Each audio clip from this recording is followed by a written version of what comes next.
Hey everybody, just want a little public service announcement here. Talk about shoveling. So this is the sidewalk in front of my house. Now the sidewalk plow didn't come down today, and that's okay. Stuff happens, first snowfall of the year. But you gotta make sure stuff's shoveled. Now, this is my neighbor's yard. Nobody's actually living there right now. She should be moving in sometime soon, but this still needed to get shoveled. As I was shoveling this, my other neighbor walked his dogs. Awesome thing to do.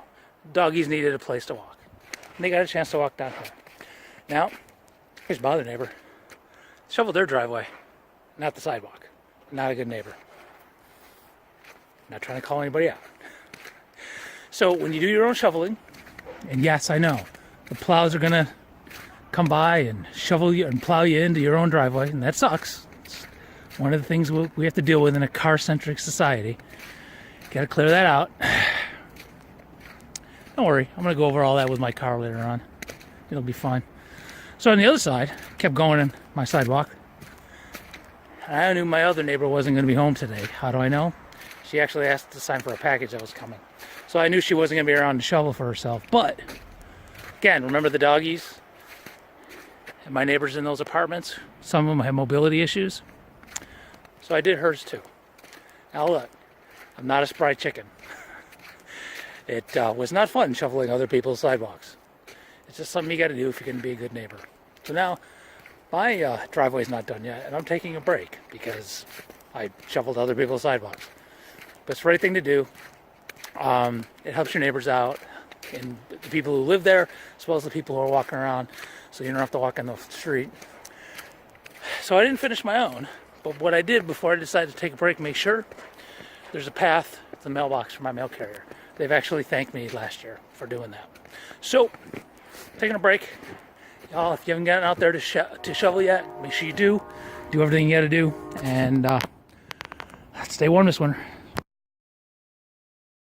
Okay, so I'm inside and taking a break, and I'm not done yet because there's a lot more still to do. I have a very long driveway, probably the longest on the street. That's fine. Great house, though. Love it here on Kansas Street. So, look. Snow removal is a big problem in Rochester. The campaigns I've been working on, and when I've run for office, we've had countless meetings on what's a good way to get rid of all the snow here in Rochester. And it's only going to get worse. With climate change, the snowstorms are going to get bigger and bigger, whether we have as much snow per year or not, as we always do. That's not the point. The actual individual storms are going to get much more severe. And snow removal is going to be a pain. And for all of us to be able to get around, more or less, our senior citizens, people with disabilities, and like today, even the doggies, are going to have a harder time. Don't have the answer. No one has really come up with the best answer. So here's what I'm proposing. When I get elected to city council, I will lead a summit, a Manhattan project of snow removal. And what we will do is figure out every single way we could possibly come up with to have an effective, efficient way of getting rid of the snow when it comes down. So I know there's been some other places people have sent me articles, and there's a small town in Michigan who put heating coils underneath their sidewalks. I don't know how much that costs. I don't know how efficient that is. My thing was, okay, when the snow melts, where does the water go? Because as soon as it runs off, it goes to places it's not heated, and then you have ice. And so I want to work out just have everybody in a room who's interested, who cares if it's a gymnasium or a small closet, whatever.